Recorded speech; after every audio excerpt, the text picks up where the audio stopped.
Now, I want you to pay close attention because I'm going to introduce to you a new discipline. I want you to understand it, to practice it, and to use it wherever and whenever it's necessary.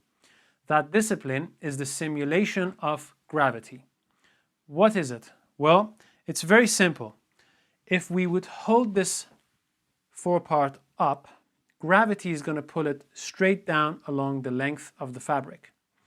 However, if we place this on our board, as you can see, gravity is not pulling it straight down along the length of the fabric anymore. It's pulling it straight down through the fabric.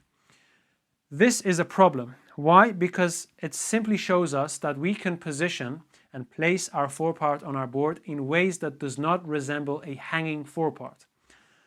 Why should it resemble a hanging forepart? Well, that's a very simple answer. Our forepart is supposed to hang from the neck and the shoulders. Therefore, to correct this problem, what we do is we simulate gravity. And the area that we're going to apply that to is the front half of the forepart. Why? Because all other areas of the jacket are going to sit on the body and wrap around the body. The only area that's just hanging straight down is the front edge section.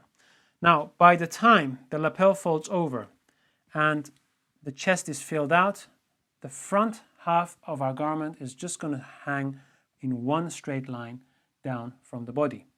Therefore, we apply the simulation of gravity to the first front half of our forepart. And the way we're going to do that is like the following. Suppose you want to work and you put your forepart on your board.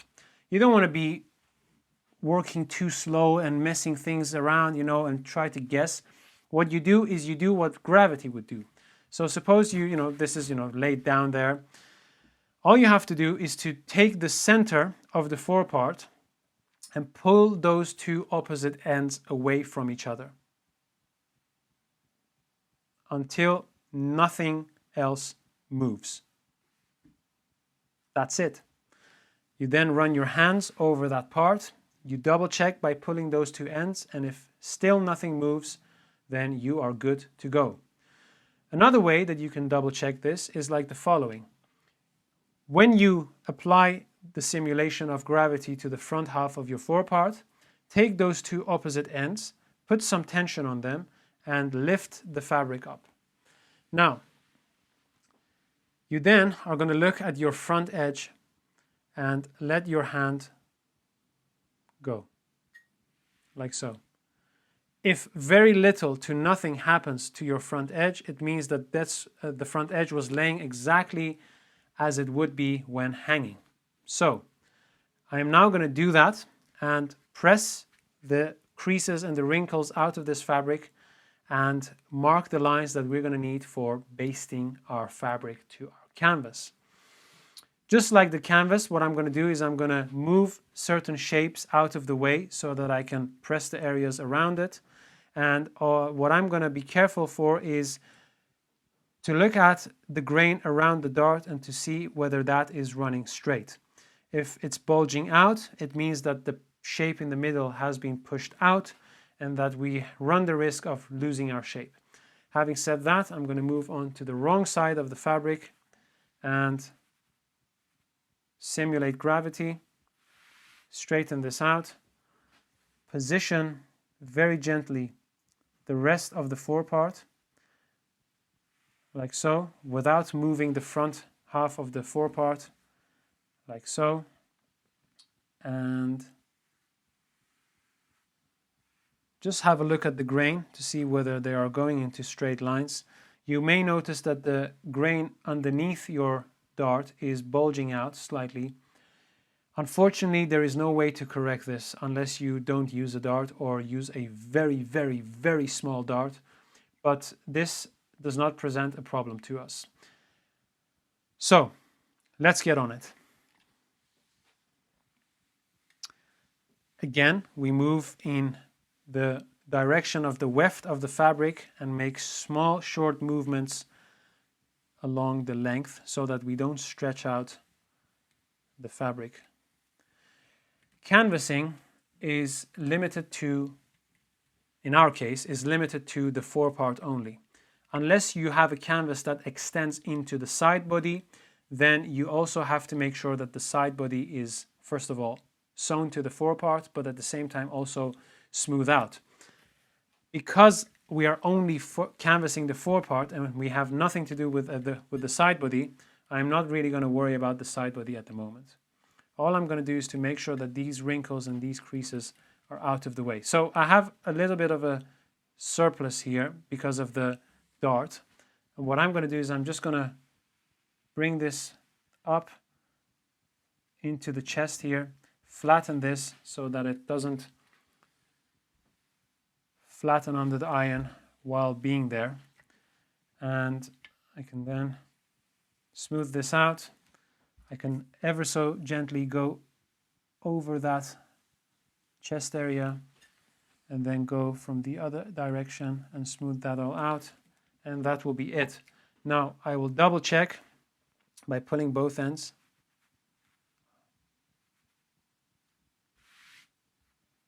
And have a look at my grain again. And I would say that that's all we have to do. Now, a couple of small notes here. You're not supposed to compress the surplus that you have in your suppression. Why? Because that compression is going to be temporary. And when it's temporary, every time it gets wet or a lot of moisture is in the air, it's just going to puff up. So if you ever want to press that area, just move that temporarily to the chest, smooth that area out, and then by the time you're done, you can bring it back.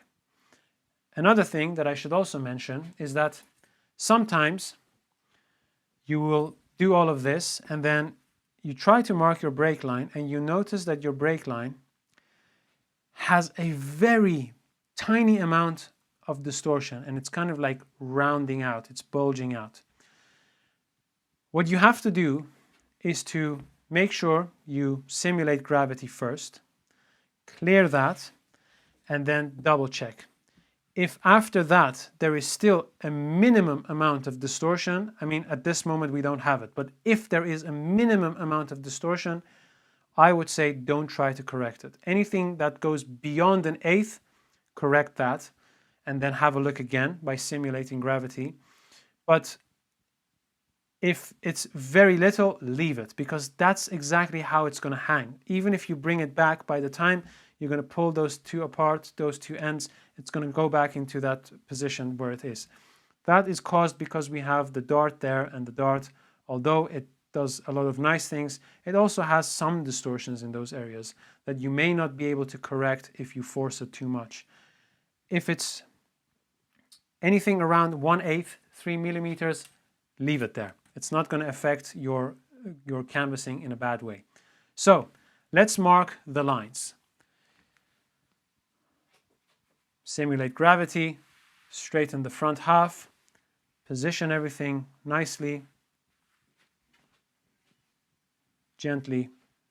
We have some surplus here that runs into our suppression. We're going to leave that there. Make sure that everything is in place. Your grain is as correct as it can be, like so. And now we can mark our lines. Now, I don't recommend you marking the lines too bold because you may not get your chalk out depending on what fabric you have. I'm going to do it, very bold so that you can see it in the camera. But if you are marking it, don't mark it too much because you want the chalk line to go out. So let's start. What is the first line that we're going to do?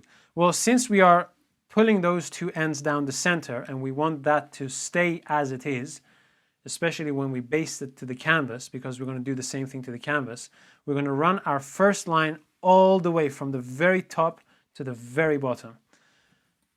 So we take the center of the garment, which is now where the dart is, and we match our ruler with the straight grain, the length grain, and we're going to mark a line all the way up, like so. I hope that this is visible. And then we are also going to go all the way down and then mark along our grain the continuation of that line to the very bottom. Like so. Now, the next line is going to be from the very top, half an inch behind the break line, all the way to the first button.